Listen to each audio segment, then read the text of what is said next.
여러분, 우리가 오늘 함께 나눌 말씀은 출애굽기 4장 말씀입니다. 출애굽기 3장에 이어서 3장에 모세를 하나님께서 부르셨죠. 그래서 그 부르심에 대해서 모세가 이제 하나님, 저는 그 부름에 응답할 수 없습니다, 이렇게 거절합니다. 그 거절이 3장에는 두 가지 거절이 나오고요, 두 번 거절했고 이제 나머지 세 번 거절하는 내용이 오늘 이 4장 초반부에 나오게 되는데요. 처음에 거절할 때 뭐라고 거절하느냐, 4장 1절 보십시오. 같이 읽습니다. 모세가 대답하여 이르되 그러나 그들이 나를 믿지 아니하며 내 말을 듣지 아니하고 이르기를 여호와께서 내게 나타나지 아니하셨다 하리이다. 아멘. 모세가 뭐라고 말하냐, 하나님, 제가 거기 가서 우리 종족들한테 얘기하면 하나님이 너한테 나타났을 리가 없는데, 하나님이 너한테 나타났다는 증거가 뭐야? 이렇게 말할 겁니다. 제 말 안 믿어줄 겁니다. 그런 얘기죠. 지도력에 대해서 의심하고 있는 겁니다. 근데 왜 그럴까요? 왜냐하면 40년 전 경험이 있는 거죠. 자기가 백성들 앞에 나아가서 내가 당신들을 구원하는 그런 사람으로 좀 섬기고 싶습니다 라고 얘기했을 때 백성들이 네가 뭔데? 라고 했던 기억, 그 아픔의 기억이 자기에게 그대로 있기 때문에 그렇죠. 그런데 이 아픔의 기억 때문에 사실 의심하고 또 주저하고 있는 그런 모세에게 하나님께서 어떻게 말씀하시냐, 이제 본문 2절부터 그 다음 7절까지 이적 두 가지를 보여줍니다. 하나는 지팡이 이적이고 하나는 손 이적입니다. 이 두 가지 이적을 통해서 모세의 마음을 안심시켜 줍니다. 그래, 네가 의심할 수밖에 없는 거 괜찮다. 의심해도 괜찮다. 하지만 의심하는 너에게도 내가 함께 하겠다. 이렇게 말씀하는 거죠. 여러분, 누구나 우리는 인생에 과거의 실패 경험들이 있고 또 거절된 경험들이 있습니다. 실패와 거절 경험들은 우리 인생에 있어서 하나님의 부름 앞에 응답하는 데 때로는 장애물들이 되기도 하죠. 우리가 누군가를 사랑해가고 또 힘차게 인생을 걸어가는데 방해물이 되기도 합니다.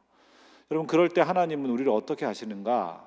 하나님이 우리를 완벽하게 고치시는 게 아니고 하나님께서 그 과거의 문제들을 다 맞추어서 아무 문제 없게 만드시는 게 아니고 그 과거를 깨끗하게 잊게 만드시는 게 아니고 하나님께서 우리를 사명으로 부르십니다. 그 부르심의 과정을 통해 우리는 과거가 치유되는 것을 경험하게 되는 거죠. 하나님께서 우리를 부르시는 이유는 단지 우리를 일시키려고 부르시는 게 아닙니다. 우리를 동력자로 불러서 우리의 과거의 아픔이 치유되게 하시는 거죠. 교회 학교에서 교사로 섬기면서 내가 옛날에 선생님들로부터 받았던 상처를 치유해 가게 되는 거죠. 선생님이 이렇게 부족했지만 내가 이렇게 하나님 앞에서 잘 자랄 수 있는 것처럼 하나님은 사람의 부족함을 통해 양육하시는 분이구나, 그런 걸 알게 되는 거죠. 내가 부모가 되어서 자녀를 양육함으로써 하나님께서 부모로부터 받은 상처를 치유하게 하시는 것이죠. 하나님은 우리를 사역자로 부름으로써 그 부르심을 통해 우리의 과거를 치유하시는 분입니다. 우리가 하나님의 부름에 응답해서 사명을 따라 살아가야 하는 이유가 여기에 있습니다. 우리의 과거가 우리를 얽매이게 하는 것이 아니라 그 과거로부터 더 큰 사명으로 생명을 살리는 사람이 되게 하는 데 있어서 바로 이 부르심이 너무 귀중한 것이기 때문에 그렇습니다. 하나님께서 이 부르심에 응답할 수 있도록, 과거의 상처를 치유할 수 있도록 이적 두 가지를 보여주는데요. 첫 번째 이적은 지팡이 이적입니다. 여러분, 본문 2절 보십시오. 하나님께서 모세에게 네 손에 뭐가 있냐 그랬더니 지팡이 있습니다. 아마 목자들이 양을 치면서 썼던 지팡이인 것 같은데 그 지팡이를 얘기하니까 하나님이 3절에 그걸 땅에 던져라 그렇게 말합니다. 던지니까 뭐가 됐습니까? 뱀이 됐습니다. 그래서 하나님께서 4절에 뭐라고 말씀하시죠? 꼬리를 잡아라 이렇게 이야기했는데 모세가 꼬리를 잡았더니 뭐가 됐습니까? 지팡이가 다시 되었습니다. 여러분, 지팡이는 권위와 보호를 상징합니다. 그러니까 처음에 모세의 손에 지팡이가 있었다는 것은 자신의 권위와 자신을 보호하는 힘이 누구에게 있다는 걸 의미합니까? 모세 자신에게 있다, 그런 말입니다. 그런 상태에서 이 부름을 주저할 수밖에 없는 거죠. 그런데 주님께서 어떻게 하라고 말씀하시죠? 그 지팡이를 땅에 던져라. 땅에 던진다는 것은 나의 손에서 내어놓는 것을 말합니다. 하나님께 내어 맡기는 걸 의미하죠. 그렇게 맡기니까 이 지팡이가 뭐가 됐습니까? 하나님의 지팡이가 됐죠. 능력을 행하는 지팡이, 하나님의 권위와 보호를 경험하게 하는 그런 지팡이가 된 거죠. 지팡이가 뭘로 변했습니까? 뱀으로 변했습니다. 뱀은 이 이집트 왕 바로가 하고 있는 그 머리 장식의 위에 있는 존재 중에 하나인데요. 코브라 신이 신하들과 또 이 왕권을 지켜준다는 의미에서 코브라 신의 권위와 보호를 상징하는 의미로 뱀이 바로의 머리 장식에 있었습니다.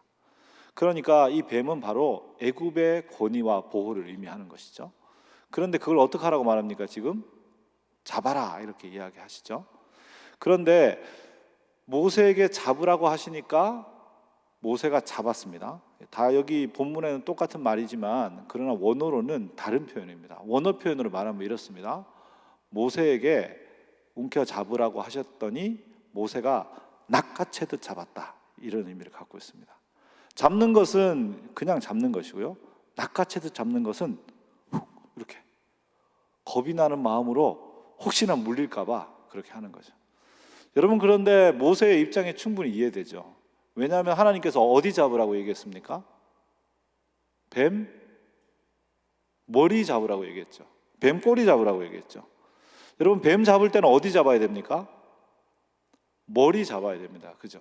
그래야 독에 쏘이지 않고 뱀을 제어할 수 있죠. 그런데 꼬리를 잡으면 어떻게 됩니까? 꼬리를 잡으면 머리 부분이 돌아와서 자기를 공격할 수 있기 때문에 아주 위험하죠. 그런데 왜 꼬리를 잡으라고 했을까요? 그것은 네가 보기에는 살아있는 뱀이지만 하나님 보시기에는 어떤 뱀입니까? 이미 죽은 뱀이죠. 꼬리를 잡아도 아무 문제가 없는 죽은 뱀입니다. 이집트의 그 위대한, 그 놀라운 힘이 자신이 지팡이를 잡고 있는 이 모세의 개인적인 경험, 자기의 힘으로 볼 때는 그게 너무너무 강력한 뱀처럼 보이는 거죠. 자기의 편견, 자기의 경험, 자기의 생각 안에서는 그렇게 강력한 것처럼 보이지만 하나님께 내어 던지고 나서 하나님의 권위 안에 나의 인생을 두고 나서 그 실체를 보면 그 뱀은 뭡니까? 그냥 죽어있는 뱀이죠. 겉으로는 화려하고 힘 있어 보이지만 아무것도 아닌, 그냥 꼬리를 잡아도 아무 문제 없는 그런 뱀이죠. 하나님께서는 지팡이 이적을 통해서 하나님의 권위와 보호 아래 있게 될 때 진정한 능력이 어디에 있는지를 확인하게 된다, 그렇게 말씀해 주시는 것이죠. 또 하나의 이적은 손 이적입니다. 손을 품속에 넣으면 뭐가 됐습니까? 나병이 있게 됐죠. 하얘지는 병이 있었죠. 그죠? 그 다음에 다시 손을 넣었더니 또 어떻게 됐습니까? 또 아주 깨끗하게 되었습니다. 여러분, 레위기 13장 3절을 한번 보시면 이 병이 얼마나 심각한지를 알 수 있는데요, 우리가 스크린에 있으니까 같이 한번 레위기 13장 3절을 같이 읽어보도록 하겠습니다. 같이 읽습니다. 제사장은 그 피부의 병을 진찰할지니 환부의 털이 휘어졌고 환부가 피부보다 우묵하여졌으면 이는 나병의 환부라. 제사장이 그를 진찰하여 그를 부정하다 할 것이요. 아멘. 환부가 휘어지는 이 질병이 있으면 바로 부정하다고 선언하라고 이야기합니다. 레위기 13장을 여러분 보시면 이 환부가 휘어지고 부정하다고 선언한 이 병 뒤에는 여러 가지 피부 질병이 생기면 어떤 질병은 일주일 동안 관찰하고 어떤 질병은 제사장들이 와서 확인하고 이렇게 여러 가지 점검 절차를 가지게 돼 있는데, 이 바로 하얘진 이 나병의 경우에는 그 자리에서 부정을 선포하도록 되어 있습니다. 그러니까 아주 강력한 부정함이고, 그리고 완전히 재기불능이라고 할 수 있는 상태를 의미하는 것이죠. 손으로서의 기능을 할 수 없는, 완전히 능력을 상실한, 회복이 어려운 강력한 부정함, 그게 바로 이 나병이라는 것을 알 수 있습니다. 그런데 하나님께서 어떻게 합니까? 하나님이 주시는 그 품 안에 다시 들어갔다 나왔더니 어떻게 됐습니까? 완전히 회복됐죠. 여러분, 이스라엘 백성이 아주 오랜 시간 동안 절망 가운데 있었습니다. 오랫동안 문제를 가지고 있어 왔고 오랫동안 기도했지만 하나님의 침묵을 경험해 왔습니다. 여러분, 우리가 가지고 있는 문제가 얼마나 오래됐던, 그 문제가 얼마나 아주 깊은 것이든, 그 문제가 얼마나 오랫동안 우리에게 절망을 가져온 것이든 그건 전혀 중요하지 않다고 하나님은 말씀하시죠. 하나님의 품 안으로 들어가기만 하면, 하나님의 품 속에 우리의 영혼이 거하기만 하면 그 오랫동안 있던 그 절망에도 불구하고 회복이 임한다. 그걸 이 이적을 통해서 보여주는 겁니다. 이 두 가지 이적을 통해서 모세는 내가 하나님의 권위와 보호 아래 있다는 것을 철저하게 인정하면 하나님이 이 애국과의 싸움에서 진정한 능력이 어디 있는지 보여주실 것이고, 하나님은 그 어떤 오랜 절망과 그 어떤 오랜 아픔에도 불구하고 우리의 영혼과 삶을 완전히 회복할 능력이 있는 분이구나 하는 것을 알게 되는 것이죠. 그것을 통해 다시 부르심을 향해 걸어갈 수 있게 되는 겁니다. 마지막으로 모세가 했던 거절이 바로 10절에 있습니다. 마지막이 아니네요, 여러분. 한 번 더 있네요. 10절 한번 보시면 10절에 이제 네 번째 거절입니다. 네 번째 거절 같이 읽습니다. 모세가 여호와께 아뢰되 오 주여, 나는 본래 말을 잘 하지 못하는 자니이다. 주께서 주의 종에게 명령하신 후에도 역시 그러하니 나는 입이 뻣뻣하고 혀가 둔한 자니이다. 아멘. 네 번째 거절은 하나님, 저 말 잘 못해요, 그렇게 말하는 거죠. 제가 입이 뻣뻣하고 혀가 둔합니다. 이 말은 어떤 장애가 있다 그런 의미가 아니라 제가 말재주가 없습니다, 그런 뜻입니다. 새번역 성경은 말재주가 없습니다 이렇게 번역하고 있습니다. 말재주가 없다 이렇게 말하는, 거절하는 이 모세에게 하나님이 뭐라고 말씀하십니까? 11절 보시면 나는 말하는 혀와 모든 걸 창조한 창조주다 이렇게 말씀합니다. 그리고 12절에는 내 입에 내가 함께해서 할 말까지 가르쳐 주겠다 그렇게 말합니다. 그러면 이 말이 하나님이 창조하신 분이니까 이제부터 너를 입이 아주 유들유들하고 부드러운, 그래서 말 잘하게 되는 사람으로 내가 널 만들어 주겠다. 성령의 능력이 임해서 네가 아주 뛰어난 화술에 엄청난 유머 감각에 사람들을 끌어들이는 흡입력을 갖도록 그렇게 만들어 주겠다. 그런 의미일까요? 여러분, 만약 그런 의미였다면 그러면 14절 15절이 있을 필요가 없을 겁니다. 14절 15절에는 하나님께서 그의 형 아론을 대변인으로 만들어 주시겠다는 약속이 있거든요. 만약 모세가 그렇게 아주 뛰어난 말재주를 갖게 된다면 굳이 아론이 있어야 할 이유가 없죠. 그런데 아론을 옆에 붙여 두셨다는 것은 뭘 말합니까? 하나님께서 모세의 둔하고 뻣뻣한 입은 그대로 두시되 모세의 입에 함께 하셔서 그로 하여금 둔한 가운데서도 분명하게 말할 수 있게 하고 적절하고 또 가장 합당한 말을 지혜 가운데 떠올릴 수 있게 해서 그 말이 힘있고 권위 있도록 만들어 주신다, 그런 의미라는 것을 알 수 있습니다. 하나님은 우리의 생애에 우리를 통해서 일해 가시면서 때때로 우리에게 필요한 새로운 능력들을 우리에게 주기도 하십니다. 그러나 하나님은 종종 우리에게 우리를 하나님의 부름 안에서 사역하게 하시면서 그에 필요한 것으로 여겨지는 새로운 능력을 주는 대신 우리를 연약한 그대로 있게도 하십니다. 우리는 연약한 가운데 하나님을 철저하게 의존하고 하나님만을 신뢰하는 법을 배워가야 하는 것이죠. 그리고 하나님이 내가 필요하다고 생각하는 모든 영역을 채워서 나를 사용하게 하시는 것이 아니라 내 옆에 있는 동력자들을 나의 달란트처럼 붙여주심으로 나를 하나님의 사역으로 부르신다는 것을 깨닫게 되는 것이죠. 모세가 하는 이 사역은 자기 혼자 감당하는 것이 아니라 바로 하나님의 공동체와 함께 하는 것임을 그는 자각하게 되었던 겁니다. 아론이 자신의 입이 되어주고 백성들이 자신의 발이 되어서 함께 이 사역을 해나가는 것이죠. 연약함이 있을 때 우리는 공동체가 우리에게 주신 하나님의 선물인 것을 알게 되고 공동체를 수단으로서가 아니라 함께 일하는 동력으로서 내 한 몸으로 여기게 되고 그것을 통해 하나님의 부르심에 진정으로 응답해 가면서 참 하나님의 사람들로 빚어져 갈 수 있게 되는 것입니다. 사랑하는 여러분, 우리 안에 연약함이 다 있습니다. 저도 목사로서 제가 가지고 있는 연약함이 있고, 이게 없어야 좋은 목사 될 수 있을 것 같은데 아무리 생각해도 이게 없어지지 않는 그런 것들이 제 안에 있습니다. 오랜 세월 동안 씨름해도 없어지지 않고, 그래서 하나님 앞에 참 많이 울고 그러기도 하고 그렇습니다. 그런데 하나님은 그걸 없애는 게 아니라 그걸 그대로 둔 채로 그 연약함이 하나님을 끊임없이 의지하는 것이 될 수 있도록 하면서 그 연약함을 보완할 수 있는 믿음의 동력자들을 통해 하나님의 사역을 이루어 가시는 것이죠. 그럴 때 우리는 평생 겸손하게 주님을 따르고 주님만을 신뢰하며 나아갈 수 있는 것이죠. 사랑하는 여러분, 그렇게 공동체를 깊이 사랑하고 기대하고 바라보면서 존귀 여기면서 또한 여러분의 연약함을 하나님께 철저하게 의존해가는 그런 하나님의 사람들이 되시길 바랍니다. 이제 마지막 하나님께 이야기한 거, 마지막 이야기한 거 여러분 13절에 있습니다. 13절 같이 한번 읽을까요? 모세가 이르되 오 주여 보낼 만한 자를 보내소서. 아멘. 이제 마지막 5번째로 하는 거절은 이 말입니다.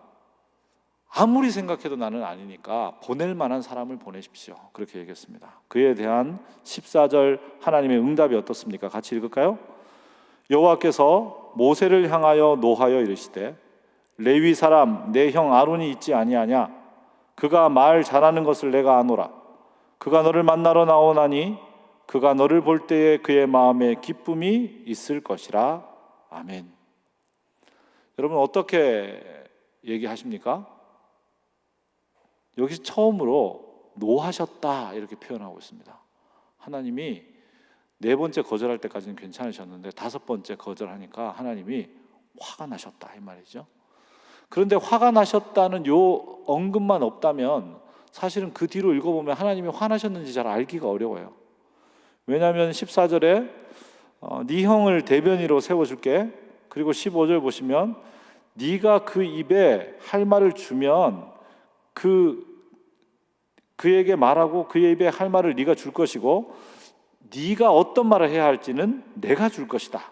이렇게 하나님이 얘기해 주시고 16절에 그래서 모세 너에게 내가 하나님인 것처럼 아론에게는 모세가 하나님처럼 될 것이다. 이렇게 16절에 이야기해 주시면서 17절에 자, 이 지팡이 갖고 가서 이적을 행해라. 그렇게 말씀합니다.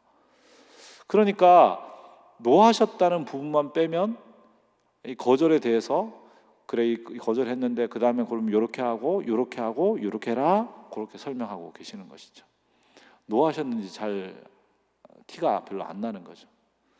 여러분 하나님의 노하심이 이렇다는 걸 알 수 있습니다. 하나님은 노하십니다. 하나님은 노하시는데 하나님이 노하신 것과 하나님이 우리의 구원을 위해 일하시는 것은 연결되지 않습니다. 하나님은 노하셔도 하나님이 우리의 구원을 향해 일하시는 것은 계속 이루어져 가는 것이죠. 하나님이 노하셨다고 기분 나쁘다고 우리의 구원을 금방 포기하고 갖다 버리고 너는 내 백성이 아니라고 말하는 그런 분이 아니시라는 것을 우리가 알 수 있는 것이죠. 여러분 부모가 자녀에게 노할 수 있지 않습니까?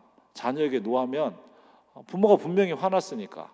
그런데 그렇다고 부모가 자녀에게 노했다고 자녀에게 식사를 준비해 주지 않고 다음에 자녀를 위한 돌봄을 전혀 하지 않고 자녀가 가장 필요한 것이 무엇인지 생각하지 않고 자녀의 미래를 계획하지 않고 그냥 다 내버려 둡니까? 아니요, 그렇지 않습니다. 자녀에게 너무너무 화가 났어도 자녀가 내일 뭘 해야 될지 생각하고 뭐가 필요한지 걱정하고 제가 앞으로 어떻게 해야 될지 생각하고 그 아이를 위해서 기도하는 게 인간 부모도 하는 일이죠. 하물며 하나님의 노하심이 하나님의 구원을 멈추게 하지 않는다는 것을 오늘 본문이 설명해 주죠. 여러분 우리가 이런 하나님을 믿고 신뢰하며 살아가는 겁니다. 여러분 우리가 아는 하나님은 편협한 하나님이 아니에요. 인간적 감정을 가지고 있는 것으로 묘사되고 경험되지만 인간이 아니시죠. 우리가 성경에 있는 본문들을 많이 오해하는 이유는 하나님이 자기 자신을 마치 인간인 것처럼 우리에게 그대로 드러내 보여주시는 것으로 인간처럼 생각해 버리기 때문에 그렇습니다. 하나님이 인간처럼 우리를 만나시고 우리와 경험하시고 우리와 교감하시지만 그분은 우리를 지으신 분이시죠. 그렇게 하나님의 행하심을 깊게 이해할 수 있을 때 우리는 노여움 가운데 있는 하나님이라고 할지라도 그 하나님께로 더 나아갈 수 있죠. 하나님이 우리의 생애에 일하신다는 걸 신뢰할 수 있고 어떤 상황에서도 하나님이 우리를 붙드시는 분임을 신뢰하며 살아갈 수 있게 되는 것입니다. 자, 이제 18절부터 그 뒤로 31절까지는 출애굽 여정을 시작하기 전 이제 부르심에 응답해서 출애굽의 여정을 시작해서 바로에게 가서 자 이제 이렇게 우리가 출애굽합니다라고 그 첫 발을 내딛기 전까지 하는 준비 과정이 여기 지금 18절부터 31절에 묘사되어 있는데요. 이 준비 과정에 네 번의 만남이 있습니다. 그 만남이 어떤 것인지 한번 살펴봅니다. 18절 한번 보십시오. 같이 읽습니다. 모세가 그의 장인 이드로에게 돌아가서 그에게 이르되 내가 애굽에 있는 내 형제들에게로 돌아가서 그들이 아직 살아 있는지 알아보려 하오니 나로 가게 하소서. 이드로가 모세에게 평안히 가라 하니라. 아멘. 첫 번째는 뭐냐? 이 이드로와의 만남입니다. 준비 과정의 첫 번째로 이드로에게 간 것이죠. 이 이드로는 모세의 장인입니다. 그런데 장인에게 가서 제가 이제 고향으로 돌아가야겠습니다. 그때 제가 함께 있었던 형제들이 있는데 그들이 어떻게 지내는지 한번 살피고 가야겠습니다. 그렇게 얘기했을 때 이드로가 그래 갔다 와라. 평안하게 가라. 하나님의 평화가 너와 함께 하길 바란다. 잘 갔다 와라. 이렇게 지지하고 격려해 주는 것이죠. 이게 별것 아닌 것 같은데 여러분 야곱을 돌려보내던 라반을 기억하십니까? 야곱이 몰래 도망가서 라반이 양 털 깎으러 갔을 때 몰래 막 가족들 데리고 다 갔는데 그런데 자기 품삯을 가지고 자기가 원래 정당하게 받은 그 양떼와 가족을 데리고 갔는데도 불구하고 라반이 쫓아와서 야 그게 내 양떼고 야 네 아내란 다 내 딸들이고 이게 다 내 건데 라고 라반이 말했던 거 기억하십니까? 사실 모세도 마찬가지로 이드로의 집에서 살았죠.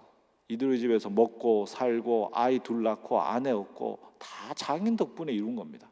만약에 장인이 아니 지금 돌아가서 뭐 하려고 네가 나이가 이렇게 들어가지고 뭐 걔들이 뭐 살아있으면 알아서 살겠지 그냥 장가 가서 보고 와 뭘 그렇게 갈라 그래 충분히 그렇게 말할 수 있을 것이고 다른 방식으로 뭔가 요구할 수도 있겠죠.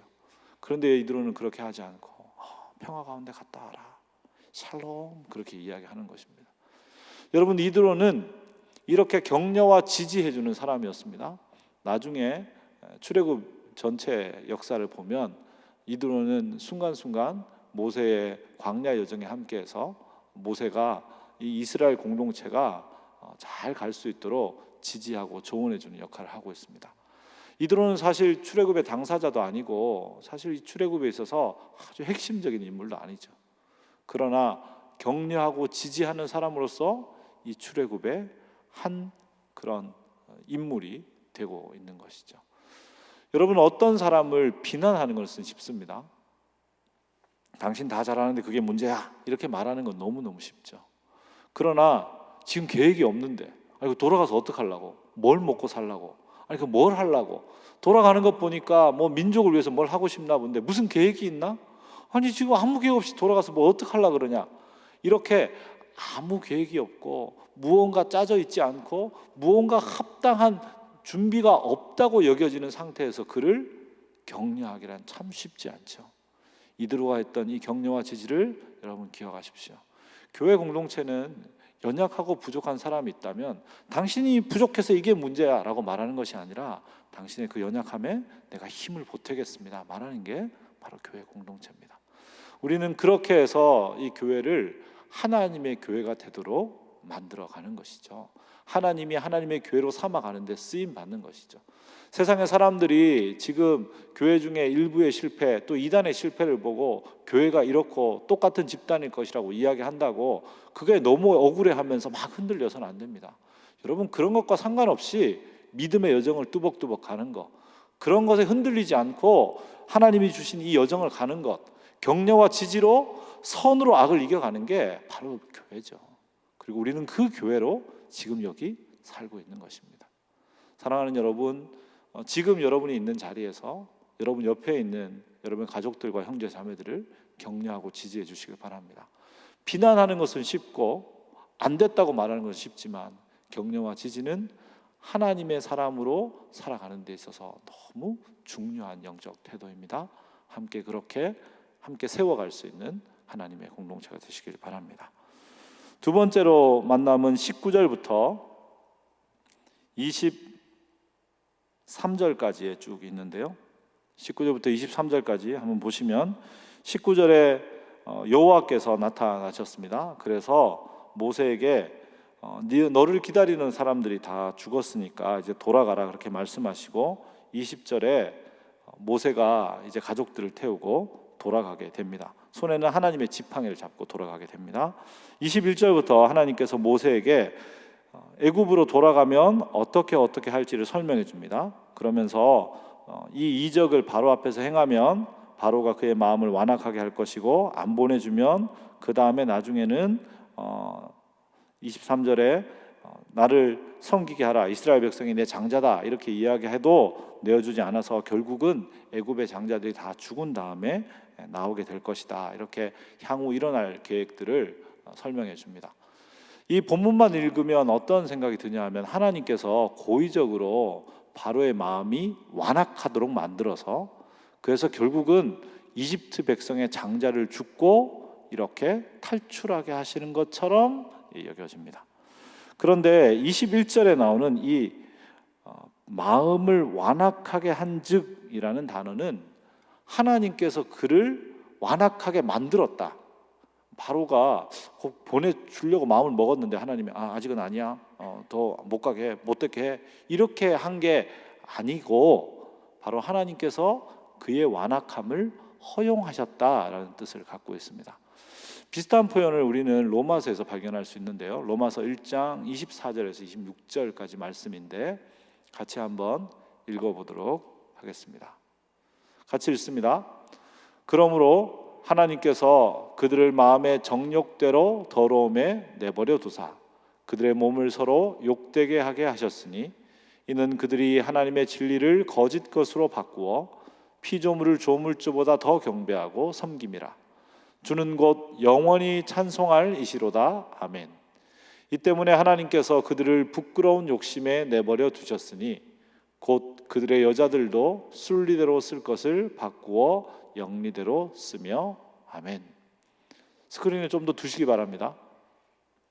여러분 본문 24절 한번 보십시오. 하나님께서 그들을 마음의 정욕대로 어떻게 하셨다고 말씀하시죠? 내버려 두셨다. 26절도 보십시오. 그들을 부끄러운 욕심에 어떻게 하셨다고 말합니까? 내버려 두셨다, 이렇게 얘기합니다. 여러분 이제 스크린 내려주셔도 됩니다. 하나님께서 악하게 만드신 게 아니라 하나님께서 악을 할 수밖에 없는 상황에 있는 그들을 허용해 주셨다, 그런 말이죠. 원래는 악을 할까 말까 고민하다가 악을 해야 되는데 이제는 악에게 자기 자신의 의지를 너무 많이 허용해서 자동으로 악이 들어오면 실행이 되는 자동 악을 행하는 그런 오토 악 머신이 돼버렸다는 거예요. 그렇게 된 자들을 그냥 하나님께서 허용하셨다, 그런 말이죠. 그게 바로 완악하게 하셨다, 그런 뜻입니다. 바로가 하나님을 거절하고 자기가 이 땅의 전부인 것처럼 그렇게 교만하게 악을 행하는 걸 너무 자동으로 해서 이제 그냥 아무거나 누르면 악이 나오게 되는 그런 자동 머신처럼 돼버렸다는 것이죠. 그리고 그걸 하나님이 돌아와라 이야기해도 돌아오지 않으니까 그를 그냥 허용하셨다, 그런 말입니다.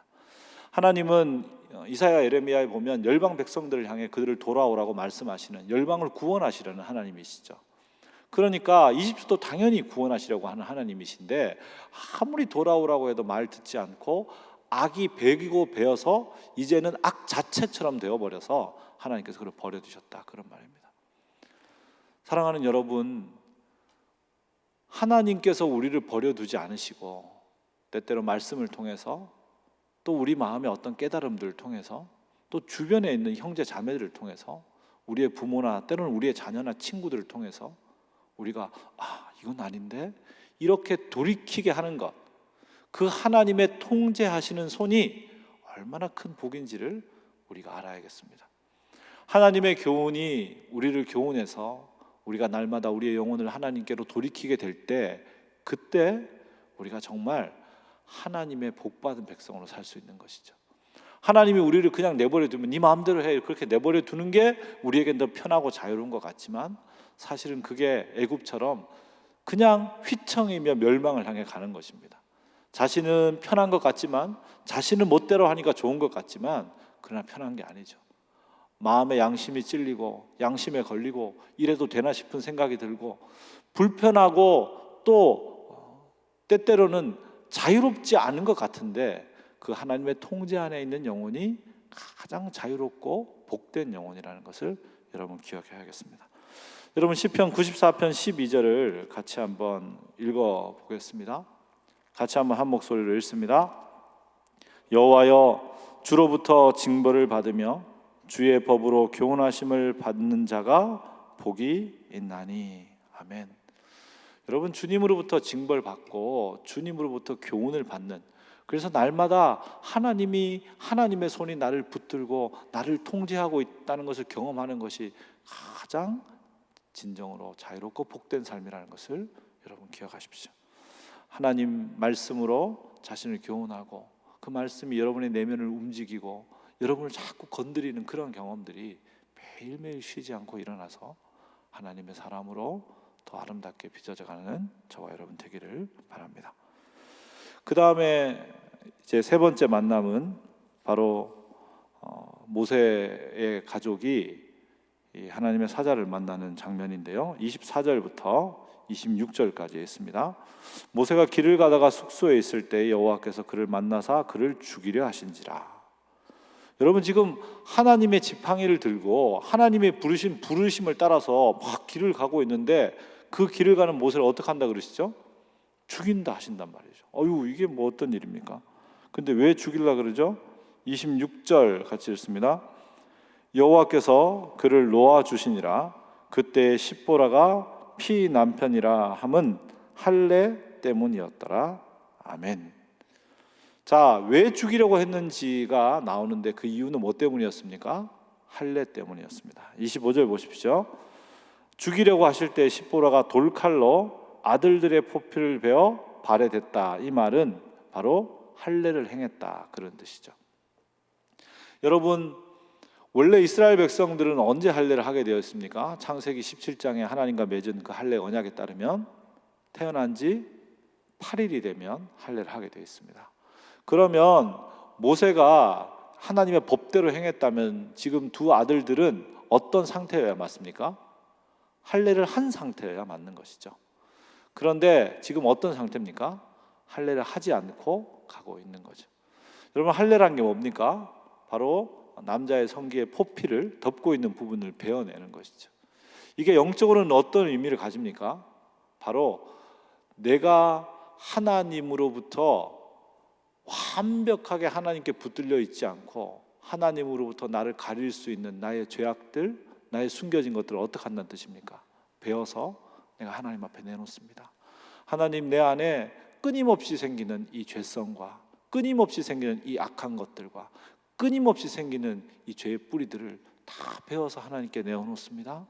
하나님, 나를 완벽하게 지배하셔서 하나님의 사람으로 삼으십시오. 그게 할례입니다. 그래서 그 베어낸 흔적들이 나에게 뭐가 되는 겁니까? 내가 하나님의 사람이라는 몸에 남아있는 증거가 되는 것이죠. 그런데 그렇게 베어내는 일을 하지 않았다는 것이죠. 그런데 이제 할례를 통해서 바로 이 출애굽을 준비하는 자로 온 가정이 준비되어져 가고 있습니다. 여러분, 이 일에서 우리가 기억해야 될 게 뭡니까? 지금 이 싸움은 어떤 싸움입니까? 지금 강력한 이집트 왕 바로를 향해서 모세가 더 강력해져서, 이집트 왕 바로가 이만큼 강하면 모세는 이만큼 강해서 그를 이기고 백성을 찾아오는 그런 힘과 힘의 대결이 아니라는 것을 이야기해 주는 것이죠. 이것은 바로가 가지고 있는 이집트라는 그 세상 속에 있는 부정함을 뭘로 이기는 겁니까? 하나님의 거룩함으로 이기는 것임을 이야기하고 있습니다. 이 전쟁은 거룩함의 전쟁이지 이 전쟁은 힘의 전쟁이 아니죠. 거룩함의 전쟁은 어떻게 수행하는 겁니까? 자기를 강하게 만드는 걸로 수행하는 것이 아니라 포피를 베어내는, 자기를 베어서 하나님께 내어드리는 자기 부인, 자기 죽음을 통해 일어나는 것이죠. 그래서 사실 출애굽 여정은 뭐하고 똑같은 겁니까? 십자가 여정과 똑같은 거예요. 그렇기 때문에 출애굽을 통해서 새로운 하나님의 백성이 부활하듯 태어나는 것이고, 또 십자가를 통해 바로 새롭게 태어난 하나님의 피조물로 만들어지는 것입니다. 그래서 사실은 구약에 있는 이 출애굽기는 바로 십자가를 통해 새로운 부활 백성을 만들어가는 신약의 복음과 완벽하게 연결되어 있는 것이죠. 사랑하는 여러분, 내가 아무리 손에 하나님의 능력을 행하는 이 지팡이를 갖고 있다고 해도, 내가 아무리 하나님이 내 입에 있어 하나님의 말을 막 할 수 있다고 해도, 내가 아무리 하나님이 나에게만 보여주신 그 놀라운 이상과 그 놀라운 경험과 환상을 내가 가지고 있다고 해도, 그래도 내가 오늘 나를 배워서 하나님께 내어드리지 않으면 그는 절대 출애굽의 여정을 승리할 수 없습니다.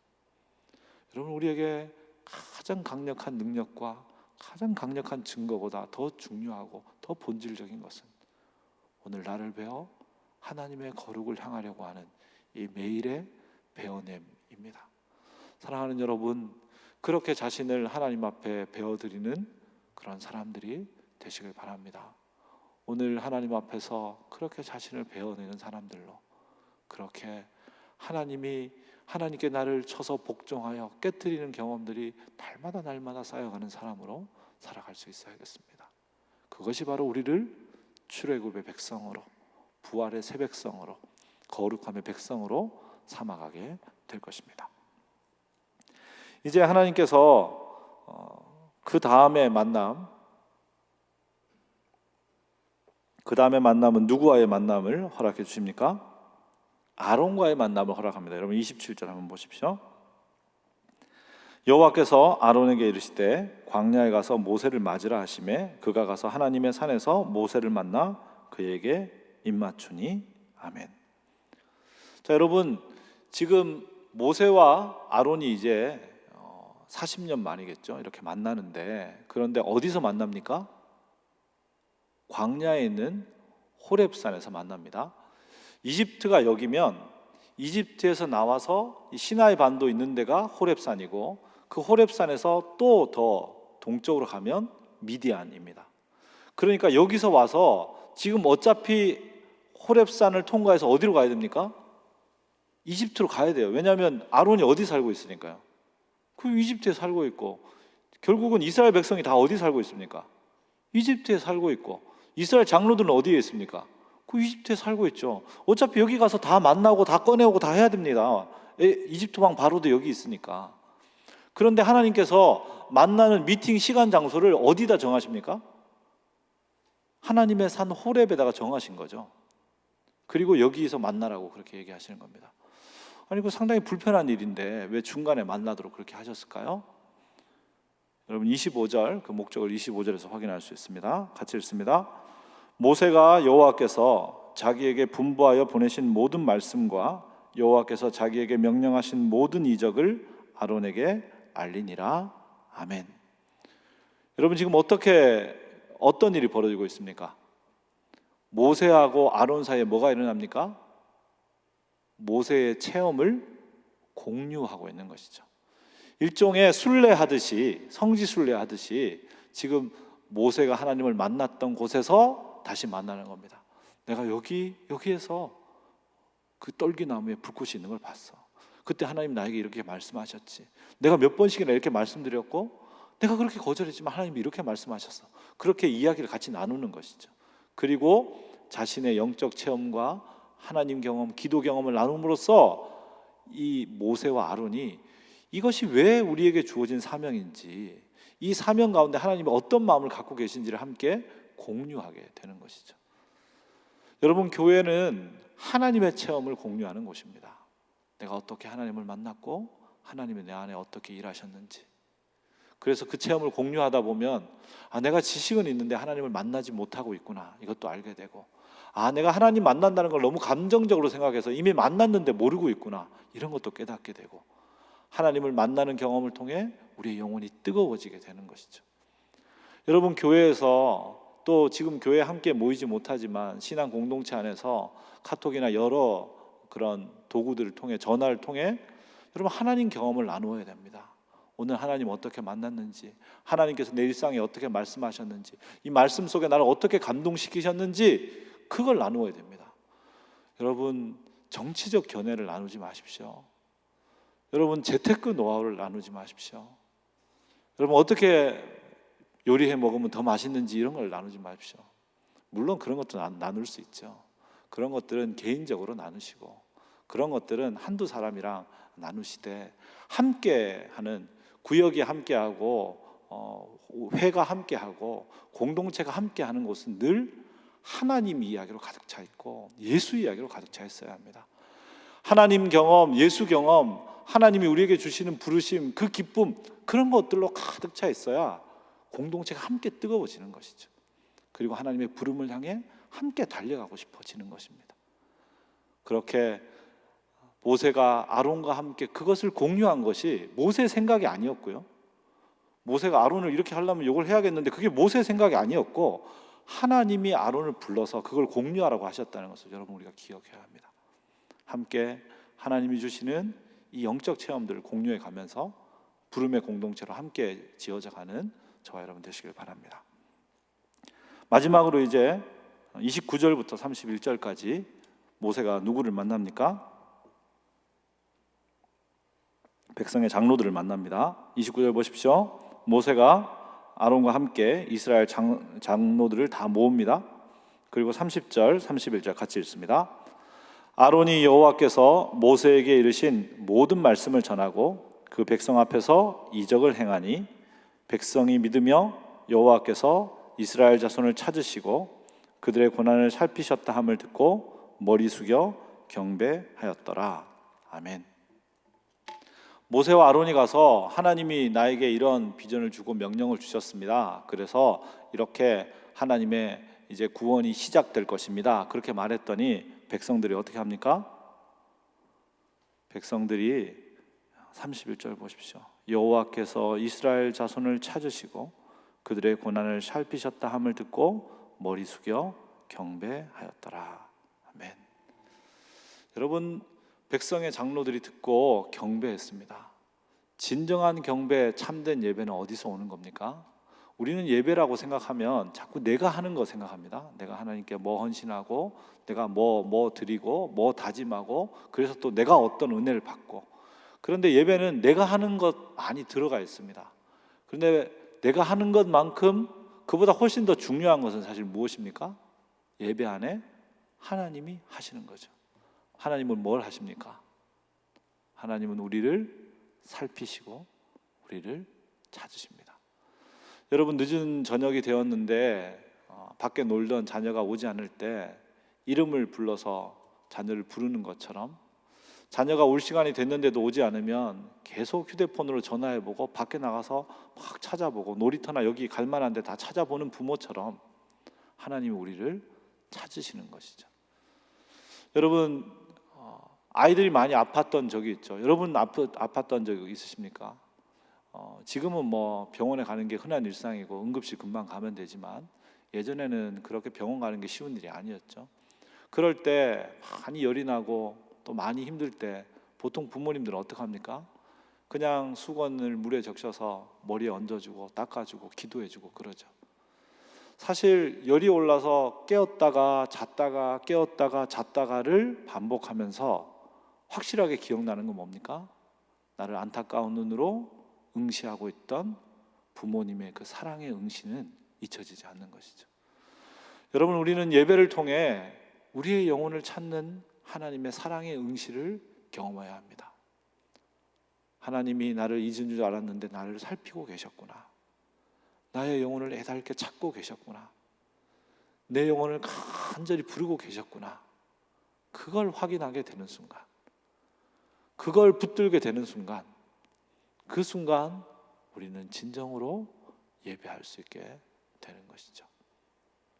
사랑하는 여러분, 오늘 여러분의 인생을 강력하게 붙들고 계시는, 깊은 절망 가운데, 오랜 침묵 가운데 있는 것 같은 우리의 생애를 찾고 계시는, 오랫동안 해결되지 않는 반복되는 그런 문제들 속에서도 우리를 사랑으로 응시하고 계시는 그 하나님을 발견하는 예배자들이 되시길 바랍니다. 우리가 비록 집에서 흩어져서 예배하지만, 우리가 비록 함께 뜨겁게 호흡을 느끼면서 예배할 수 없지만, 그러나 우리의 호흡 대신 하나님께서, 생명의 숨 대신 성령께서 흩어져 예배하는 각 영혼들의 호흡을 우리로 하여금 함께 느끼게 하시고, 그리고 우리를 찾으시는 하나님의 눈을 확인하게 하실 것입니다. 그렇게 함께 예배하며 하나님의 은혜를 경험하는 저와 여러분 되시길 바랍니다. 하나님 아버지, 코로나19가 이 땅에 더 확산되고 있습니다. 병을 막아주실 분, 전염병을 그치게 하실 이는 주님밖에 없사오니 주여 이 땅의 병의 확산을 막아주시고, 하나님 욕심 때문에 자기의 욕심만으로 병의 확산을 막는 데 동참하지 않는 움직임이 없고 온 세계가 한 마음으로 일에 동참하게 도와주셔서 하나님 급격하게 회복될 수 있도록 주께서 역사하여 주옵소서. 이 일을 위해 섬기는 이들과 하나님 이로 인해서 고통을 당할 이들을 주님께서 긍휼히 여겨주시고 그들을 불쌍히 여기셔서 하나님 회복시켜 주시고, 또 섬기는 이들에게는 지혜와 총명을 주셔서 병을 막고 이들을 회복할 수 있도록 하나님께서 은혜와 복을 허락하여 주옵소서. 하나님 아버지, 이 병으로 말미암아 하나님 인간의 민낯들이 드러나고 있습니다. 하나님 조롱하고 혐오하고 적대하고 또 두려워하는 이런 모습들이 우리 안에 드러나고 있습니다. 하나님 없이는 하루도 온전하고 제대로 살아갈 수 없는 우리의 연약함을 보오니 주여 우리를 불쌍히 여기시고, 하나님 아버지 함께 더불어 살아가며 함께 힘으로 살아가며 함께 서로를 사랑하며 하나님 화해하며 용납하는 그런 움직임들이 교회로부터 일어날 수 있도록 세계 곳곳 가운데 있는 교회들을 깨우시고 일으켜 주시옵소서. 하나님 아버지, 얼마 전에 하나님 온라인 배송 중에 하나님 생명을 잃는 일이 있었습니다. 하나님 아버지, 수고하고 애쓰는 그들을 불쌍히 여겨주시고 하나님 모든 이들에게 하나님 은혜와 능력과 힘을 더하여 주시옵소서. 하나님 아버지, 이 일이 하나님 새로운 함께 살아가는데, 하나님 또 그들의 건강을 도모하는데 디딤돌이 될 수 있도록 주께서 복을 허락하여 주옵소서. 선교지들마다 주님께서 함께하여 주시고 선교사들을 보호하시고 하나님 각 사역들을 지켜주시며 하나님 또한 병으로부터 그들을 지켜보호하여 주옵소서.